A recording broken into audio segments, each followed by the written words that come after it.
Hey, salut à tous, je suis très content de vous retrouver pour le scan numéro 4 des Naruto Gaiden, les nouvelles aventures plutôt, pardon, de Naruto. Alors plutôt pas mal, dans ce scan on apprend pas mal de choses aussi. Donc on va commencer tout de suite, rappelez-vous lors du dernier scan, Shin Uchiha, donc aka Celebi Sharingan avait attaqué Sarada et Chouchou.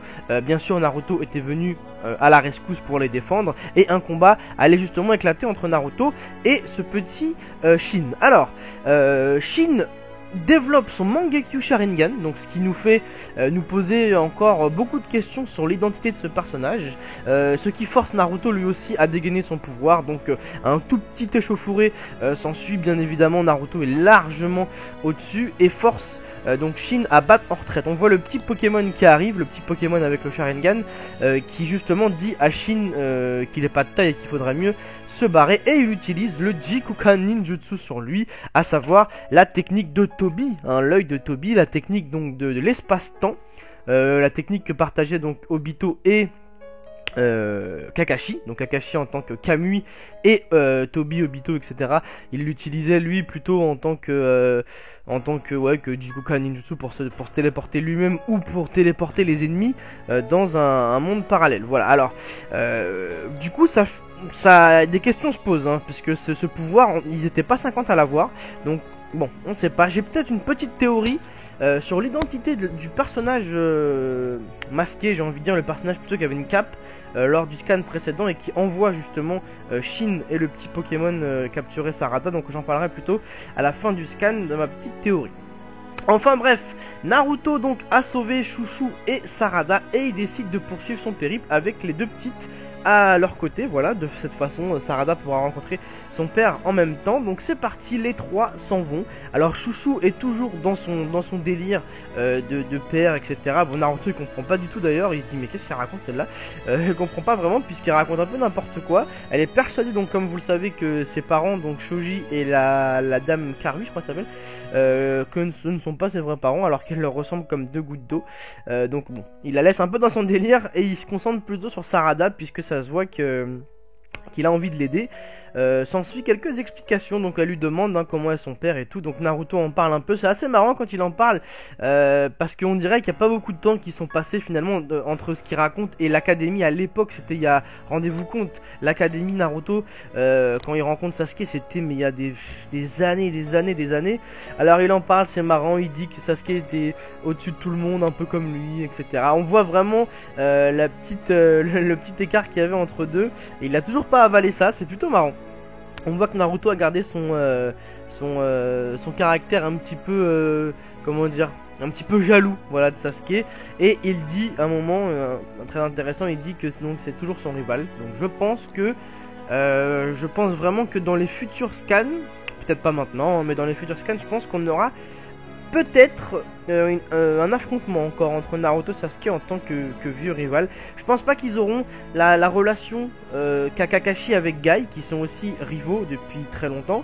Je pense pas que ce sera pareil, je pense que ce sera un peu moins amical, on va dire, mais on verra, puisqu'après tout ils ont vraiment changé et on sait vraiment pas ce qui nous attend par la suite. Ils arrivent donc à cette fameuse tour qui poursuivent depuis quelques temps.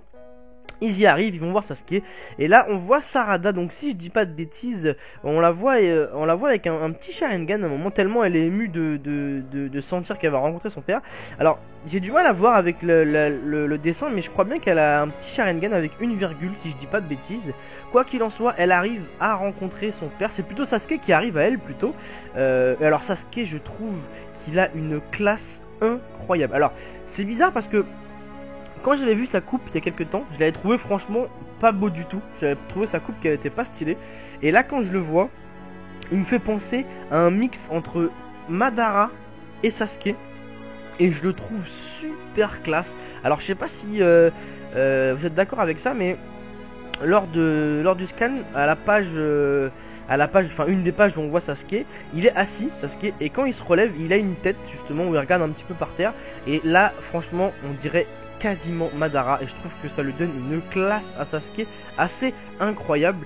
Donc Sarada est très ému de rencontrer son père, mais ça va pas se passer exactement comme elle l'aurait voulu, puisqu'il lui demande si elle n'est pas un sbire de on ne sait qui, voilà, en sortant son épée en plus en la menaçant. Donc je pense que c'est écrit hein, d'ailleurs, la rencontre est devenue un cauchemar, c'était écrit je crois. Donc voilà, malheureusement pour elle ça s'est pas tout à fait passé comme prévu.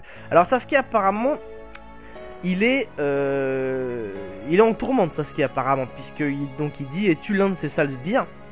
Donc évidemment Sarada comprend rien, elle croit rencontrer son père et elle voit son père qui la menace avec une épée.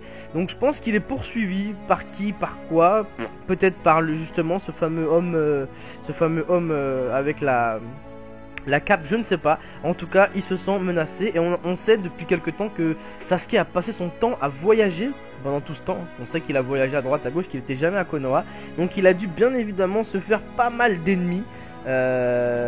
Et du coup, écoutez, il se sent menacé par quelqu'un. On verra dans la suite des épisodes qui ce sera. Donc on voit bien la petite Sarada avec qui héritera bien sûr d'un Sharingan, et c'est plutôt intéressant parce que si vous y réfléchissez, vous n'avez jamais vu une meuf avec un Sharingan, à part dans les hors-séries Naruto. Il y a eu un hors-série à un moment où il y avait une femme justement qui utilisait, je crois que c'était Izanami, je crois à l'époque. On voyait c'était un hors-série en tout cas dessus, mais dans la trame principale du manga, dans les scans etc. Si vous réfléchissez bien, toutes les femmes Uchiha, on voit jamais leur Sharingan. La mère de Sasuke, on n'a jamais vu son Sharingan, et il y a très peu de femmes dans le clan. C'est assez bizarre, mais à chaque fois qu'on parle des Uchiha, on voit toujours un groupe de bonhommes avec des Sharingan, et on voit rarement, très rarement, des filles, même voire jamais, si je dis pas de bêtises, à part les hors-série comme je vous ai dit. Donc Sarada va être peut-être un personnage extrêmement important du clan Uchiha. Voilà, donc en tout cas la rencontre se passe plutôt mal, et je pense que Naruto va venir un petit peu à la rescousse de Sarada, et je trouve Sasuke donc extrêmement classe désormais. Voilà, donc pour ce petit scan malheureusement c'est fini. Alors je voulais vous parler de l'homme, j'ai envie de dire l'homme masqué, mais il n'est pas masqué, la personne avec la cape là qui envoie Shin. J'avais envie de parler de lui parce que moi je me suis vraiment demandé qui c'était, et j'ai trouvé qu'une seule réponse en fait possible, sauf évidemment si c'est un nouveau mec qu'on connaît pas. Mais moi j'aurais pensé tout simplement à Kabuto. Voilà, j'aurais pensé à Kabuto. Pourquoi? Parce que premièrement on voit qu'il a comment dire, un Sharingan trafiqué, on va dire. On voit bien qu'il tient avec des espèces de, on dirait des barres de pain là. Enfin c'est vraiment bizarre comment il tient. Rappelez-vous un petit peu, et allez voir si vous voulez le scan numéro 3 pour revoir son visage. Donc voilà, le Sharingan, on voit bien qu'il est vraiment rafistolé clairement. Et on voit donc un mec qui envoie des gens se battre pour lui. Ça leur ressemble plutôt bien. Et on sait tous que Kabuto, à la fin du manga Naruto Shippuden, on sait pas du tout ce qu'il est devenu. Le mec, dans mes souvenirs à moi, le mec il est resté dans la grotte en train de baver avec son genjutsu, et on sait pas ce qu'il est devenu. Voilà, donc je me dis pourquoi pas. Sauf si c'est un nouvel ennemi, comme j'ai dit, un nouvel ennemi qu'évidemment on ne connaîtrait pas, hein, puisqu'on peut pas connaître des gens enfin si c'est un nouveau personnage.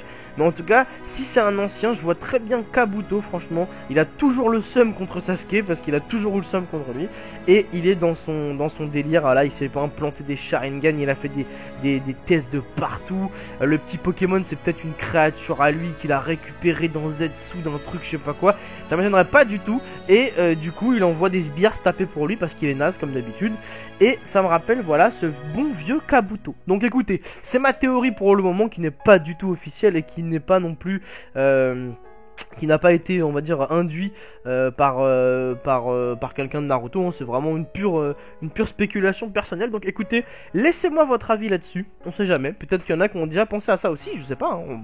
N'hésitez pas à en parler. Donc c'est mon petit avis, et je vous retrouve la semaine prochaine pour le scan numéro 5, où je pense qu'on va voir Naruto avec Sasuke côte à côte. Voilà.